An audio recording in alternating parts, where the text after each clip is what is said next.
ఒక రిపోర్టు వస్తే ఏదైనా కమిషన్కి సంబంధించినటువంటి రిపోర్ట్ వస్తే అదే జిందా తిలస్మాత్ అదే సర్వరోవర్ ఇవ్వాలని అనుకుంటున్నారు. చట్ట పరిధిలో అది కాదు. Report is challengeable legally.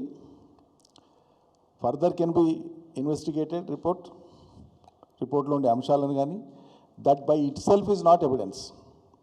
అది నేను చెప్పే అంశం కాదు. కమిషన్ ఆఫ్ ఎంక్వైరీస్ యాక్టులో ఉండేటువంటి ప్రధానమైన అంశం అది. నేను చదివి వినిపిస్తుంది. పైగా ఈ ప్రభుత్వం వచ్చినప్పటి నుంచి ఈ ప్రభుత్వం వచ్చే కంటే ముందు వాళ్ళు ఏం హామీలు ఇచ్చిండ్రో ఏం చేస్తామని చెప్పిండ్రో అవి ఏవి చేయకుండా ప్రజల దృష్టి మరల్చడానికి ఒక్కొక్క ఎన్నికలప్పుడు ఒకటి తీసుకొని వస్తారు. అప్పట్లో ఎన్డీఎస్ఏ రిపోర్ట్ అని చెప్పినారు. అది వీగిపోయింది అనుకున్న తర్వాత ఇప్పుడు స్థానిక సంస్థల ఎన్నికలు వచ్చే ముందు కాళేశ్వరం కమిషన్ రిపోర్టును ముందుకు పెట్టి ప్రజల దృష్టినంతా మరల్చడానికి చేసినటువంటి ఒక గొప్ప ప్రయత్నం వాళ్ళేది తప్ప అది భంగపాటికే దారితీస్తుంది.